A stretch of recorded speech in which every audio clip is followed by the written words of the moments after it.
제21장. 이스라엘 사람들이 미스바에서 맹세하여 이르기를, 우리 중에 누구든지 딸을 베냐민 사람에게 아내로 주지 아니하리라. 백성이 베델에 이르러 거기서 저녁까지 하나님 앞에 앉아서 큰 소리로 울며 이르되, 이스라엘의 하나님 여호와여, 어찌하여 이스라엘에 이런 일이 생겨서 오늘 이스라엘 중에 한 지파가 없어지게 하시나이까? 하더니 이튿날에 백성이 일찍이 일어나 거기에 한 제단을 쌓고 번제와 화목제를 드렸더라. 이스라엘 자손이 이르되, 이스라엘 온 지파 중에 총회와 함께하여 여호와 앞에 올라오지 아니한 자가 누구냐? 이는 그들이 크게 맹세하기를 미스바에 와서 여호와 앞에 이르지 아니하는 자는 반드시 죽일 것이라 하였습니다. 이스라엘 자손이 그들의 형제 베냐민을 위하여 뉘우쳐 이르되, 오늘 이스라엘 중에 한 지파가 끊어졌도다. 그 남은 자들에게 우리가 어떻게 하면 아내를 얻게 하리요? 우리가 전에 여호와로 맹세하여 우리의 딸을 그들의 아내로 주지 아니하리라 하였도다. 이스라엘 지파 중 미스바에 올라와서 여호와께 이르지 아니한 자가 누구냐? 하고 본즉 야베스 길르앗에서는 한 사람도 진영에 이르러 총회에 참여하지 아니하였으니 백성을 계수할 때에 야베스 길르앗 주민이 하나도 거기에 없음을 보았습니다. 회중이 큰 용사 12,000명을 그리로 보내며 그들에게 명령하여 이르되, 가서 야베스 길라 주민과 부녀와 어린아이를 칼날로 치라. 너희가 행할 일은 모든 남자 및 남자와 잔 여자를 진멸하여 바칠 것이니라 하였더라. 그들이 야베스 길르앗 주민 중에서 젊은 처녀 400명을 얻었으니 이는 아직 남자와 동침한 일이 없어 남자를 알지 못하는 자라. 그들을 실로 진영으로 데려오니 이곳은 가나안 땅이더라. 샬롬, 여러분 반갑습니다. 오늘 또 큐티로 여는 기막힌 하루입니다. 이 시간 우리에게 허락하신 본문은 사사기 21장 1절부터 12절 말씀과 제목은 회복의 모색입니다. 어제 본문에서요 48절에 보니까 이스라엘 사람이 베냐민 자손에게로 돌아와서 온 성읍과 가축과 만나는 자를 다 칼날로 치고 닥치는 성읍은 모두 다 불살랐더라고 했습니다. 베냐민 지파가 이스라엘에 의해 완전히 진멸당하는 모습입니다. 야곱이라는 한 아버지 밑에서 12자녀가 태어나 성장하고 더 나아가 12지파가 되어 이스라엘이라는 나라가 구성이 되었습니다. 하나님에 의해 만들어진 이스라엘이 사사기 시대에 와서 처참한 환경을 만들고 기가 막힌 일들을 하고 있는 것을 봅니다. 피부치였던 베냐민과 싸워서 승리는 했는데 결국에는 이 승리가 이스라엘에게 너무도 큰 아픔이 되었습니다. 이스라엘은 기뻐할 수 없는 사건 앞에서 회복을 위해 모색하면서 회복을 도모하는 과정을 통해 저와 여러분 역시 회복이 필요한 사건에서 회복을 위해 무엇을 모색할 것인지 함께 묵상하는 시간이 되기를 바랍니다. 첫 번째로 회복을 모색하기 위한 첫걸음은 죄를 깨닫고 회개하는 것입니다. 1절부터 4절입니다.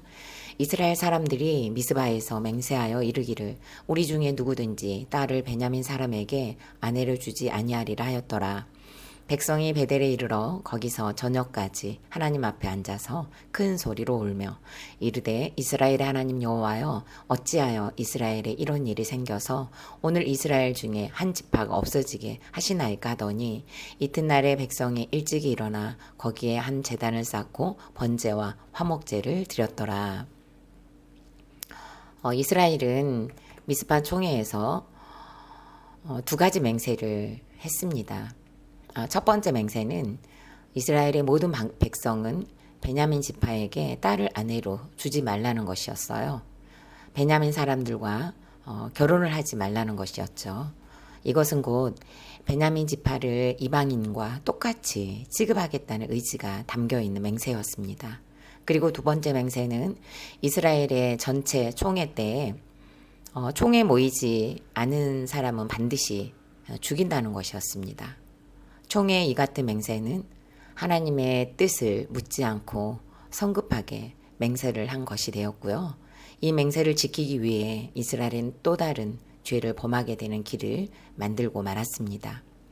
총회의 결의를 지키기 위해 모든 지파가 베냐민과 전쟁을 치렀습니다. 칼을 뺄 줄 아는 무장들이 무려 2만 5천 명이 죽었고 성읍과 가축이 불살라졌습니다. 겨우 도망쳐 남은 자가 600명이었어요. 베냐민의 모든 성읍을 파괴하는 일을 마친 이스라엘 백성들은 다시 하나님의 집으로 모였습니다. 되돌아보니 베냐민 지파가 글쎄 없어질 지경이 되어버린 그런 승리였던 것입니다. 이스라엘은 큰 소리로 울며 하나님께 부르짖습니다.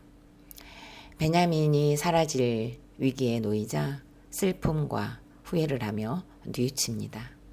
그들이 했던 맹세를 기억하며 이것이 결국에는 베냐민만의 문제가 아니라 이스라엘 민족에게 처한 문제라는 인식을 가지고 큰 소리로 울며 일찍 일어나 하나님 앞으로 나가 번제와 화목제를 드리며 회복을 위한 모색을 하기에 이릅니다. 정의를 세우려던 맹세가 도리어 베냐민에게 상처를 남기고 또 다른 갈등을 만들었다는 것을 깨닫게 된 것입니다. 죄를 깨닫고 회개하는 것으로 위기에 놓인 600명의 베냐민을 위해 아내를 마련해 주어야 한다는 회복을 모색하는 것으로 발전을 하게 되었습니다. 질문합니다. 나는 문제와 사건이 오면 가장 먼저 하게 되는 반응은 무엇입니까? 내 죄를 보고 회개하는 것으로 문제와 사건이 해석되었거나 해결되었던 간증이 있습니까? 회복을 모색하기 위해 오늘 내가 적용해야 할 것은 무엇입니까? 두 번째로 회복의 모색은 오로지 구원이어야 합니다. 8절부터 11절입니다. 또 이르되 이스라엘 지파 중 미스바에 올라와서 여호와께 이르지 아니한 자가 누구냐 하고 본즉 야베스 길르앗에서는 한 사람도 진영에 이르러 총회에 참여하지 아니하였으니 백성을 계수할 때에 야베스 길르앗 주민이 하나도 거기 없음을 보았음이라. 회중이 큰 용사 2만 2천 명을 그리로 보내며 그들에게 명령하여 이르되 가서 야베스 길르앗 주민과 부녀와 어린 아이를 칼날로 치라. 너희가 행할 일은 모든 남자 및 남자와 잔 여자를 진멸하여 바칠 것이니라. 아멘. 본문에서는 종족 보존이 희박해진 베냐민을 회복할 방법이 야베스 길르앗의 묘책이 될 수밖에 없었던 사건을 배경으로 다루고 있습니다. 야베스 길르앗은요, 베냐민을 죽이는 일에 한 명도 동참하지 않았습니다. 그런데 그 이유가 사라질 위기에 놓인 베냐민을 살리기 위해 결혼하지 않은 여자들을 제외한 모든 사람들이 목숨을 잃게 되었습니다. 이 묘책은 총회에 참석하지 못한 야베스 길르앗을 향한 또 다른 학살을 만들었습니다. 한 가지의 죄를 금하기 위해 또 다른 죄를 짓게 되는 일이 되고 맙니다.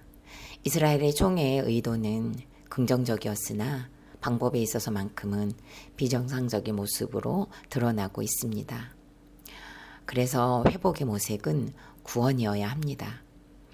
죄인인 우리가 어떻게 무슨 방법으로 회복의 모색을 구원으로 할 수 있겠습니까? 날마다 말씀을 보고 문제가 있으면 공동체에 묻고 또 물으면서 검증을 통해 구원을 향해 방향을 만들어가는 것이 되어야 할 것입니다. 저는 지난주 화요일에 신경과를 다녀왔습니다. 성경학교를 하면서 기억하지 못하는 것들이 유난히 더 많이 드러났었던 일을 나누었습니다. 일주일 내내 혼동 같은 사건이 지속이 되었고요. 지금도 여전히 많지는 않지만 하나 둘씩 나타나고 있습니다. 어제는 키우고 있던 강아지 진료를 받는 날이었는데요. 찰떡같이 오전 10시로 기억하고 있다가 시간에 맞춰 병원에 갔더니 11시라고 했습니다. 순간 멍하니 있었습니다. 문자를 받았었는데요. 제가 생각하고 있던 10시를 확신하고 받은 문자를 자세히 확인하지 않았다는 것이 생각났습니다. 가장 처음에 이제 10시로 예약했던 것이 수정된 11시를 기억하지 못했던 거죠. 기억을 놓치는 일이 반복되고 있으면서도 저의 기억을 믿고 확인하지 못한 것이 자책이 되어 힘들었습니다. 또 이런 일이 일어날 것 같고 이렇게 또 이런 일들이 반복이 될 것이라는 생각까지 하게 되니까 불안하고 우울하기도 했습니다. 병원에서는 선생님의 첫마디가 표정을 보니 여기에 오실 분이 아닌 것 같다는 말씀으로 진료가 시작이 되었습니다. 과정 환경을 물으시고 일상생활에는 지장이 있는지 없는지 그리고 갑자기 생긴 일이 있었는지 등등의 질문을 받았습니다. 선생님께서는 투석을 하고 계신 친정어머니와 뇌출혈의 남편과 우울증을 앓고 있는 딸의 이야기를 듣더니 일상생활이 너무 과하다는 말씀을 하시며 누구든지 과부하가 올 수 있다고 하셨습니다. 이건 그러니까 공동체를 통해서도 이미 좀 들었던 말씀이기도 하잖아요. 친정어머니께서 남편을 대하는 모습을 보게 되면 어린 시절로 되돌아가기도 한다고 했더니 정신과를 가셔야 할 것 같다고 하셨습니다. 처방 없이 진료를 마치고 남았는데요. 간호사 선생님께서 의사 선생님을 다시 찾으신다고 하셔서 들어갔습니다. 선생님께서는 약을 하나 처방을 해줄 테니 먹어보고 그래도 변화가 없으면 정신과를 가라고 하시며 기억력에 도움이 많이 되는 약이라고 하셨습니다. 처방전을 받았는데요. 약 이름이 어딘지 익숙했습니다. 약봉투를 확인해 보니 기억력에 도움을 주고 정서 안정에 도움을 준다고 써 있었습니다. 남편이 먹고 있던 약이랑 같은 약이었습니다. 남편의 약에는요, 이렇게 써 있습니다. 치매 환자에게 처방되는 약이라고 이렇게 분명하게 써 있어요. 오늘 본문에서는 이스라엘이 미스바 총회를 열어서 회복을 모색했습니다. 눈물의 회개도 있었고 묘책도 나왔지만 결국에는 또 다른 비극이 되었습니다. 그러나 하나님께서는 이 사건을 통해서도 베냐민을 멸하지 않고 살리는 것으로 구원을 이루고 계십니다. 이스라엘은 죄만 거듭 짓고 있지만 하나님은 그 가운데서도 구원을 써내려가고 계시는 것을 알 수 있습니다. 저 또한 기억력이 좋지 않는 사건으로 동생들의 동의를 구하고 친정어머니는 당분간 병원에 입원을 하신 상태입니다. 즉시 떠오르지 않는 기억들이 생겨나고 일상에 과부하가 생겨 친정어머니와 분리되는 시간을 보내고 있는 이 사건에서도 하나님께서는 구원의 역사를 쓰고 계시다는 것으로 해석을 해주시는 것 같습니다. 우선은 친정어머니를 위해 분주했던 손과 발을 쉬는 적용을 해보려고 합니다. 저는 쉬지 못하는 일 중독이 있어서 사실상 쉽지 않을 것을 압니다. 그럴지라도, 안 될지라도, 어려울지라도, 다시 손과 발을 움직일지라도 날마다 적용을 해보려고 합니다. 주일날 주일학교 선생님들께서 이런저런 말씀들을 많이 해주셨습니다. 당신도 이런 일이 있었다고 하시며 한동안은 하지 않는 것이 조경이었다는 나눔을 해주시기도 하셨고요. 때로는 내가 이렇게 있어도 되나 싶은 생각이 들 정도로 혼란이 왔지만 그 쉬는 것이 필요한 것 같다라는 말씀도 해주셨습니다. 그리고 당신들도 쉽지 않았다고, 그리고 저 역시도 쉽지 않으실 것이라고 말씀을 해주시며 공감과 위로의 말씀을 아끼지 않으셨습니다. 제가 들어야 할 조경이기 때문에 하나님께서는 선생님들을 통해 말씀하신 것 같았습니다. 이 사건도 구원과 거룩의 시간이 되기를 기도하면서 가려고 합니다. 질문합니다. 내가 구원을 위해 애통해야 할 사람은 누구입니까? 내 삶의 결론으로 가장 큰 비극, 구원에서 멀어진 사람이 있습니까? 내가 바라는 진정한 회복은 무엇입니까? 구원을 위한 회복을 모색하는 공동체와 함께 찾는 하늘가족 공동체가 되시기를 바랍니다. 마지막으로 8월 12일 보석 상자입니다. 어떤 일이 있어도 가정은 지켜야 합니다. 남편이 바람을 피워도 아내가 바람을 피워도 남편 혹은 아내가 구타를 해도 가정은 지켜야 합니다. 아이들에게 깨끗한 호적을 물려주는 것만큼 좋은 선물은 없습니다. 아멘. 다 같이 기도드리겠습니다. 살아계신 하나님 감사드립니다. 회복을 모색하는 이스라엘을 봅니다. 그러나 회복을 위했지만 결국에는 또 다른 비극을 낳으며 전쟁이 반복되고 있습니다. 그럼에도 불구하고 하나님께서는 구원을 포기하지 않으시고 펼치시는 구속사를 처참한 환경에서도 강력하게 내려가고 계심을 봅니다. 다를 바 없는 우리의 삶에서도 여전히 구속사를 써내려가시는 하나님의 섭리를 믿고 신뢰하는 인생들이 되게 하여 주옵소서. 구원을 위해 회개하는 인생들로 삼아 주옵소서. 기억력이 희미해져가는 일상에서 절망스럽고 자책도 되고 기억나지 않는 문제 앞에서는 혼돈이 있지만 그럼에도 불구하고 하나님의 구속사는 멈추지 않음을 믿고 신뢰합니다. 이 사건에서도 구원은 더욱 깊어질 것이고 하나님은 변함없이 구원을 이루실 것입니다. 오늘 하루도 문제와 사건에서 구원을 보는 눈을 열어 주옵소서.